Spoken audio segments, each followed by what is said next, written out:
Let's see what our IDTV field crew learned about building healthy relationships with each other. A healthy relationship needs to have love, it needs to have sex, and it needs to have romance. Being able to trust somebody or just communication is the key. To be honest to partner and trust him or her. It's all about an agreement between those two people as to why they are involved in each other's lives.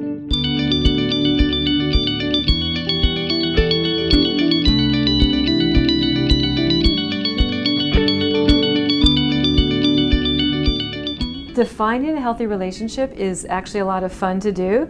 When we talk about healthy relationships, we're referring to intimate relationships or dating relationships.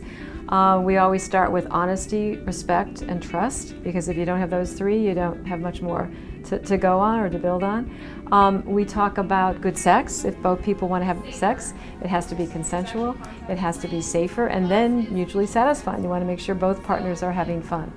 We also bring up the topic of healthy arguments, that we think it's fine to have an argument in a healthy relationship. We talk about arguments, we're going to say healthy arguments, because they also have to meet 3 criteria as well.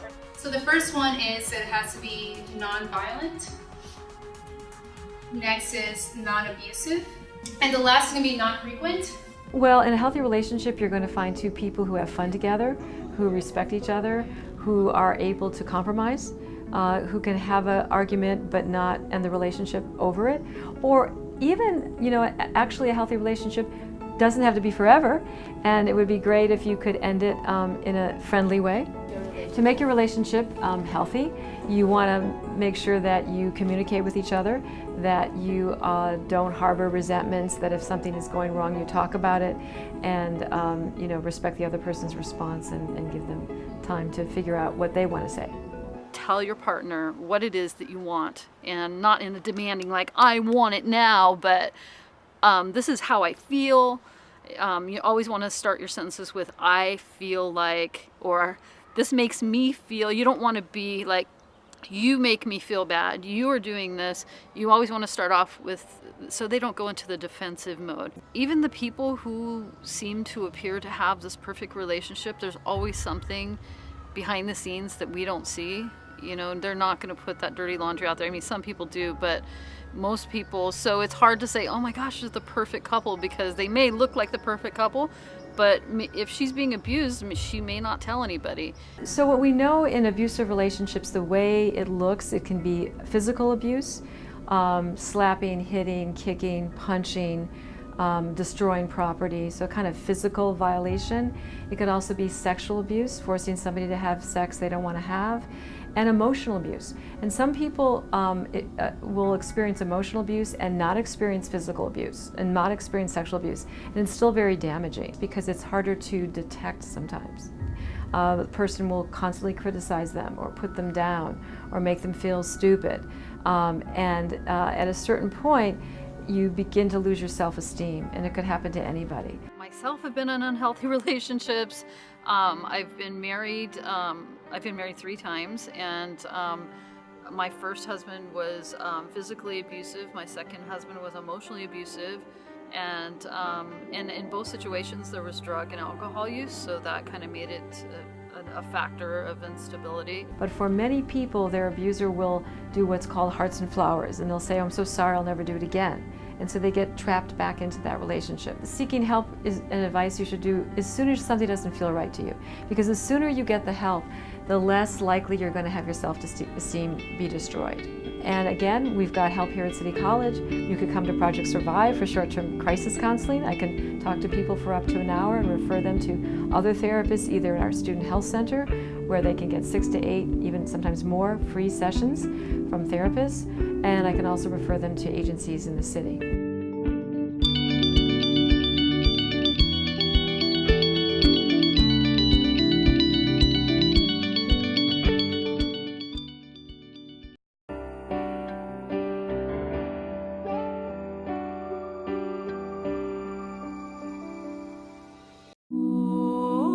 We used to think the oceans were endless and so abundant that there was no way we were going to catch the last fish.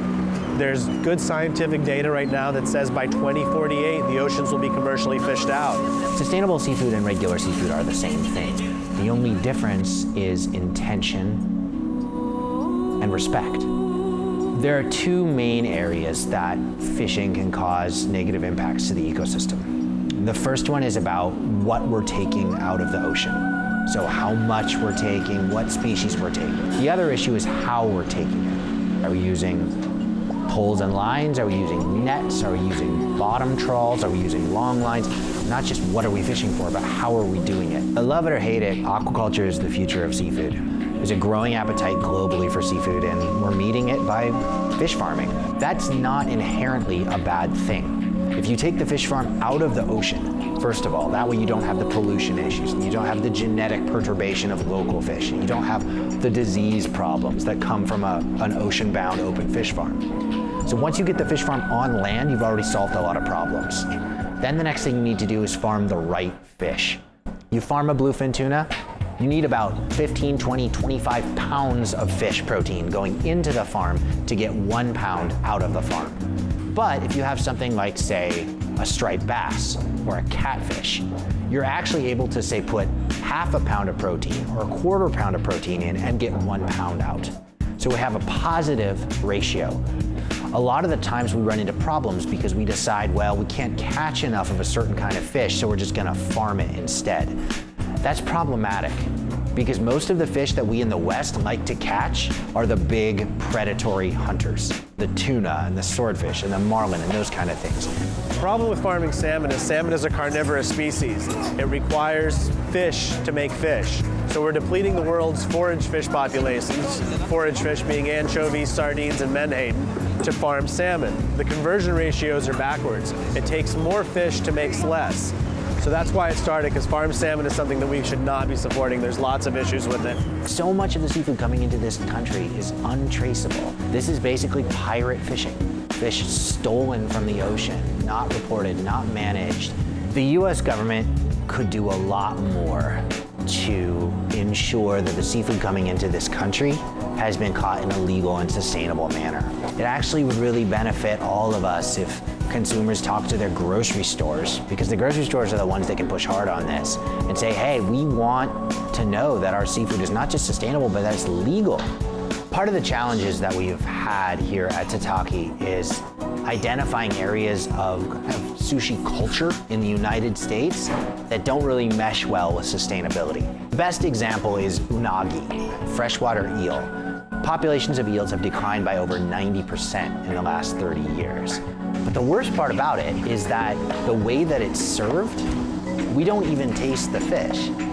We have this sweet vinegared rice and then this syrupy sauce on top of it. And then we have what is basically an endangered species that we're using pretty much like a spoon for the sauce to deliver that experience. Why are we doing that? One of the things that we've done here at Tataki was try to find a way to replicate that experience without using an endangered species. Monterey Bay Aquarium is one of the most well-developed seafood sustainability scientific organizations in the world. And they author this amazing guide. You can get a little pocket guide that shows you what fish are okay and what aren't. But if we all work just a little bit and we all try to get just a little bit better and be a little bit more mindful, it's gonna make a huge difference.